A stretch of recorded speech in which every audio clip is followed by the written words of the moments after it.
Last પાર્ટમાં તમે જોયું હશે કે અમે જસ્ટ રિસોર્ટ પહોંચ્યા હતા. તો હવે આજના દિવસને અહીંયા રિસોર્ટમાં જ એન્જોય કરવાનો છે. મારી આ ટ્રીપ છે મારા મિત્ર જોડે, મારા નાનપણના દોસ્તાર, મારા લંગોટિયા.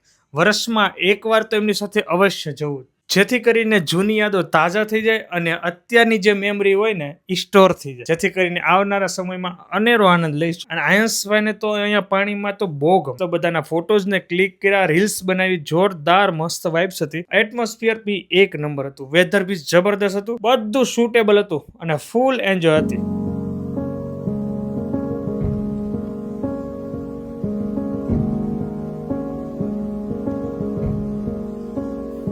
લાસ્ટ બટ નોટ લીસ્ટ, અમારા બાવભાઈની જોઈ લો એન્ટ્રી. જબરદસ્ત પૂલ પાર્ટીમાં એક એન્ટ્રી મારી હતી અને અહીંયાથી અમારી પૂલ પાર્ટીને એન્ડ કરવાનો સમય આવી ગયો છે. એની પહેલા એક સેલ્ફી તો બનતી છે, તો એક સેલ્ફી લઈ લીધી. સેલ્ફી લઈને પછી ફાઇનલી અહીંયા એન્ડ કરી. હવે મસ્ત નાઈ ધોઈને ફ્રેશ થઈ જવાનું છે અને પછી રિસોર્ટમાં આટા મારવાના. તો હું ને આયન્સ રેડી થઈ ગયા, તો પહોંચી ગયા ઝૂલે. પછી મસ્ત ફોટોઝ ક્લિક કર્યા. હું આવી ગયો તો ટેરેસ પર વ્યૂ જોવા માટે, અને વ્યૂ હતો ભાઈ એક નંબર.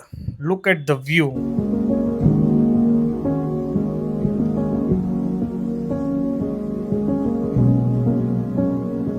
પછી તો આયંશભાઈ આવી ગયા તો બધાને જય સ્વામિનારાયણ કરી અને પછી મારી સાંજ પડી ગઈ ને તો આવી ગયા ભોજન લેવા. બાજુમાં જ એક મસ્ત હોટલ હતી તો ત્યાં પહોંચી ગયા.